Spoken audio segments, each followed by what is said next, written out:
Hello and welcome to Weekend Investing Daily Bites. We're shooting episode 342. And today we will show you a comparison of all sectors over the last many months and which have been the best performers in recent times. And the outcome result of that is quite surprising actually. But first, a reminder that as a Weekend Investing subscriber, you can use the loyalty discount program. So if your subscription is coming up for renewal, please ensure that you click on apply offers in that renewal screen, and the offer will get automatically applied to you. If it doesn't get applied, you can use this format. You can send us a mail, we'll update you. You can also use that same offer to take on any other weekend investing subscription, also to create your bouquet of subscriptions. So first, a look at the markets. You are very well aware that markets were reeling under the Adani saga for the last many sessions. The Adani stocks have still not stopped falling. Uh, we also have some Adani stocks in some portfolios. I think two or three portfolios have Adani stocks, but most of the others don't have that. So there is pain in those portfolios, no doubt about that. But as the rebalances come around, we will hopefully get out of those stocks.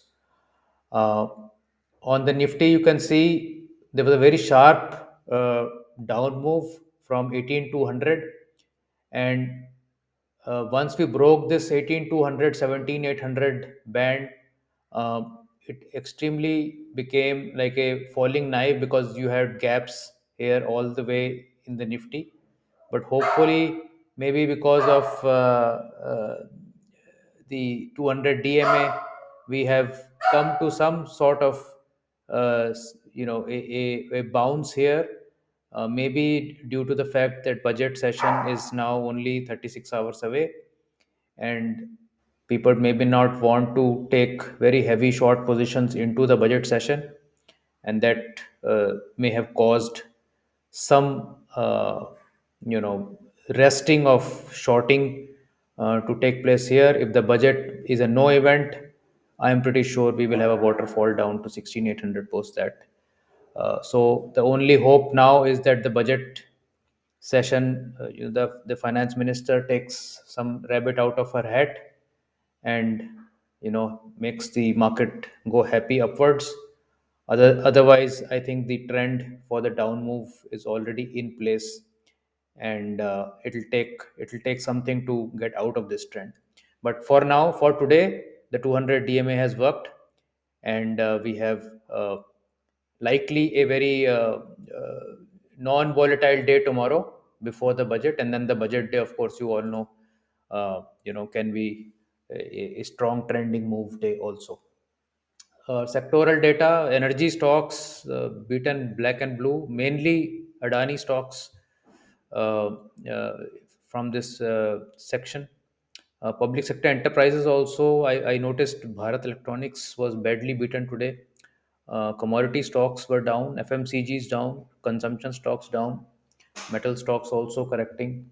Only space where some respite was there was IT plus 1% up, and banking space, especially in PSU side, the PSU banking up 0.6%, and Nifty closing at 0.3% after that late afternoon move up. So the last week has been quite a terrible week. PSU banking losing almost 10%, energy stocks losing 10%, metal stocks losing 6%, many other sectors losing 5 to 6% also. So quite a dramatic down move, and of course Adani stocks hurting the most. They have given great returns in the past 3 years, but this year, of course, the tables have turned. Overall, if I see over 3 year period, I mean, I would still think that great returns have been achieved from that group. But for now, those people who have come in this year or recently, yes, the pain is there to be seen. Besides Nifty, all other sectors, all other broader indices in the market were negative. So you can see mid and small cap minus 0.17, small cap minus 0.21. Nifty next 50 again reeling minus 1.1. Actually, Nifty next 50 index itself has become such a high beta index.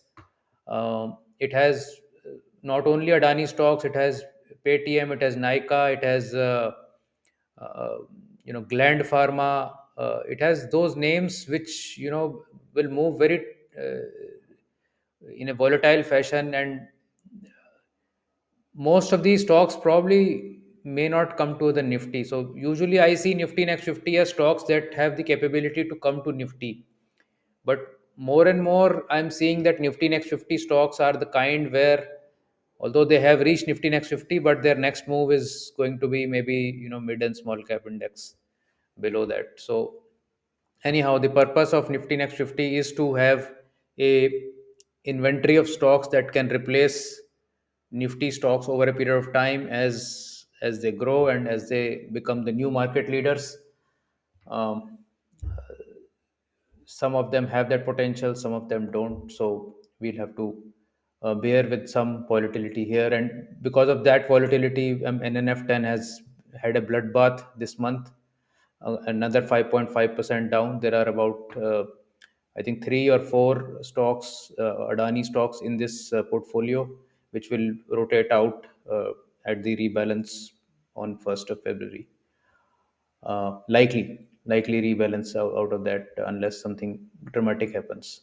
So today also, I mean, while in the morning there was hope that all stocks will go and hit upper circuit from that group, it did not fructify. Some did, some did not, and then everything else also collapsed down. MI25, however, doing slightly better at 0.86%. MI India top 10 also doing slightly better, 0.6%. MI30, MI35, MI50 all sort of climbing out of the recent hole that every strategy has gone into. But of course, NNF10 is an extremely painful scenario right now. Today's heat map lever started with a huge negative candle in the morning itself. It was down minus 2.5%. By the end of the day, it was minus 1.6%. LNT also dropping. I was not expecting this to drop before the budget, but it has minus 2%. Power grid down minus 3.4%. JSW Steel, Tata Steel, Hindalco all down. Bajaj Auto down. IndusInd Bank was also down fourth day in a row, minus 2.45%. Bajaj Finance and Bajaj Finserv, after the results, were shining bright. Coal India was up 1.5%, Reliance up 1%, State Bank, after the dramatic fall on Friday, just about hanging there. ICICI Bank also just about there. ICI, Infosys, HCL Tech, Wipro, and TCS doing slightly better. So mixed bag. I think tomorrow, my sense is that it will be a dull day. There won't be much move, and of course, on budget day, we will uh, keep our expectations high of some uh, positive surprises. So sectoral ranking. So the same sectors we have ranked over 1 month, 3 month, 6 month, 9 month, and 12 month period, and this gives us a very nice, view of how quickly sector positions change. So for some sectors, for instance, media and energy sector have been reeling for quite some time. I mean, real estate, energy, pharma. These four, you can see that deep pink and slightly coming into the green over 1 and 3 months, but largely in the green. Nifty 500 taking a beating in the last 1 and 3 months. Uh, Gold as a theme in this sector ranking, outperforming over entire, almost entire table. So that shows the strength of gold right now, and I have been harping about gold since a while. So I'm sorry if you have got bored about that, but this has actually, if you were holding a significant amount in your portfolio, like I have been saying, uh, your age divided by 2 as your percentage of your net worth, it would have really helped you in this current volatility. uh, Nothing is lost yet. Over the next 10 years also, if you gradually wish to bring up your gold position, I think that will be a good thing to do, but do ask your financial advisor if he will let you do that. PSU banks that have been doing well last many months have suddenly slipped to sixth position. So the momentum seems to be going out here. Autos have recovered. Autos, which had slipped from one and two to sixth position, have now come back to second position. FMCG has remained in the 4, 5, 6 range. So I think these are pretty neutral right now. Metals are making a comeback, and there is a huge slip that has happened in banks, especially uh, in the in the private banking space. Uh, in terms of consumption stocks, there is a pickup here in the short term, and Nifty 50 also has picked up relative to the other indices, I would think. Uh, so Nifty hasn't fallen, whereas a lot of the other broader indices are much lower. And let's also look at that chart if we can. So we have this chart of comparative chart of all these sectors from the last couple of months. So you can see here that initially in December, PSU banking was really leading the rally. So there was an outperformance on PSU banks and underperformance on the CNX IT.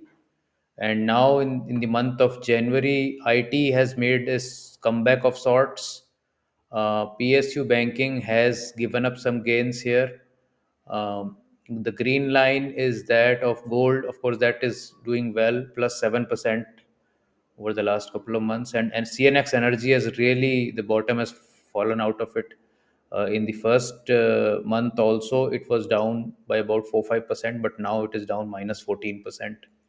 Infra is also down now minus 8. So almost all sectors now reeling. So the extremely strong position that India was in couple of months back, or even a month back, I think that seems to have given away a bit, as there is more and more narrative of shifting of allocation from India towards China and towards Russia. Also, this entire episode of corporate governance at Adani, the questions that are being raised, uh, does not bode very well for the confidence of overseas investors in India. This will take some time to clear out. Until then, I don't think and investors will be very gung ho to gush in with a lot of money into India, because everybody who's sitting outside as a foreign portfolio investor will feel a bit nervous about one of the largest groups being accused of things like this.